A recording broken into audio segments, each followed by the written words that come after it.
Now turn to Section 4. Section 4.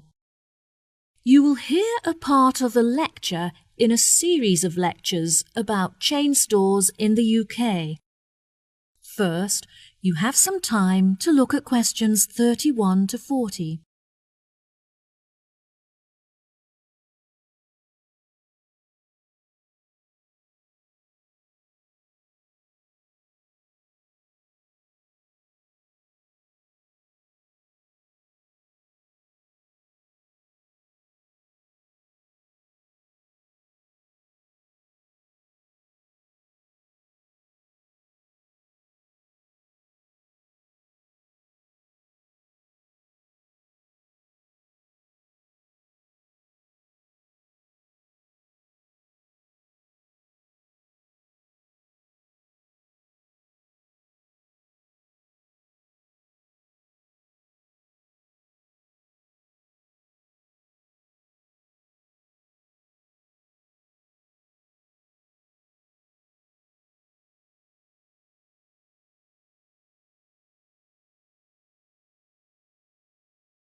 Now listen carefully and answer questions 31 to 40.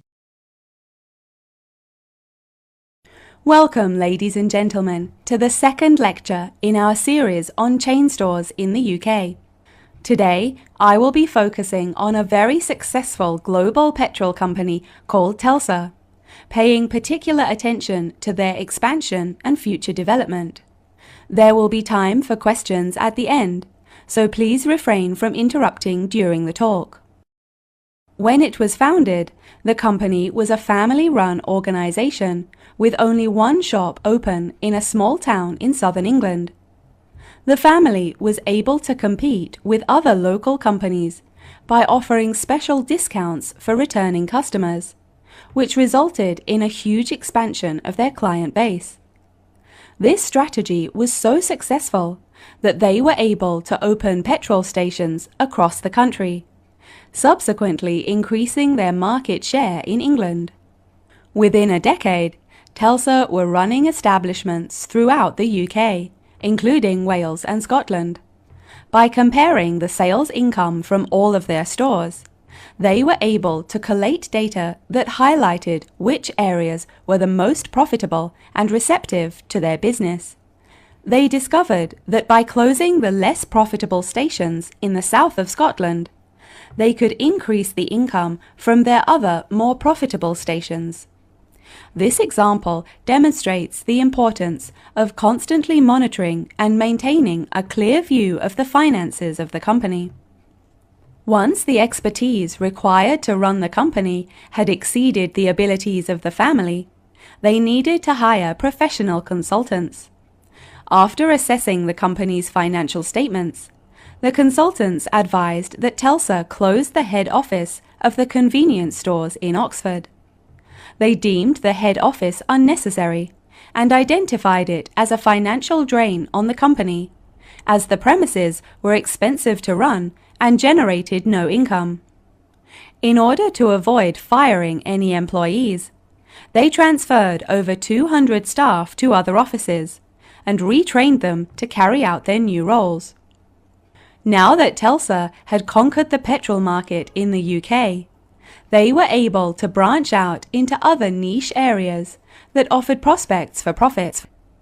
They realized that they could establish a new environmentally friendly brand image by selling fresh food in their convenience stores that had been grown by local farmers.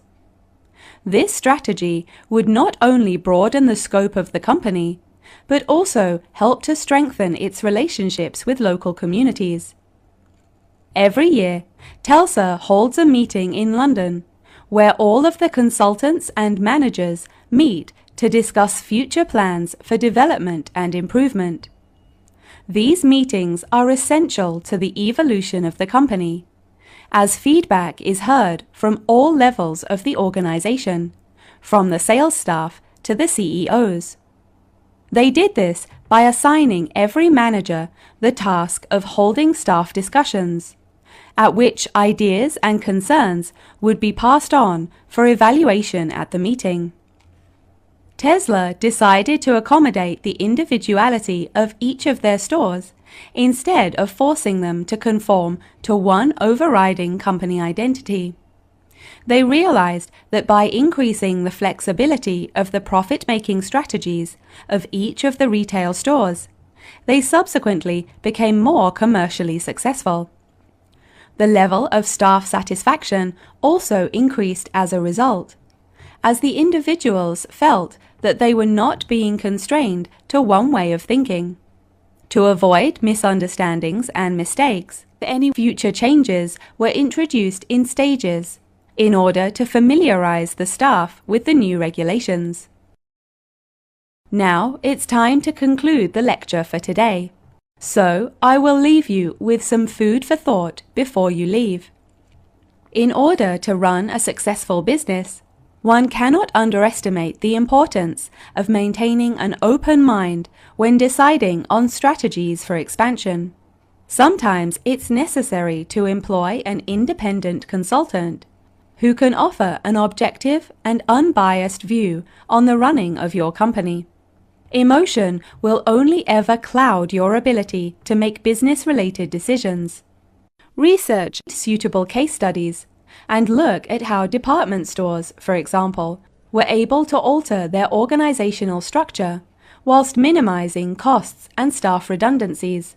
Precedents are an essential resource when it comes to making decisions for your own business, so don't undervalue them.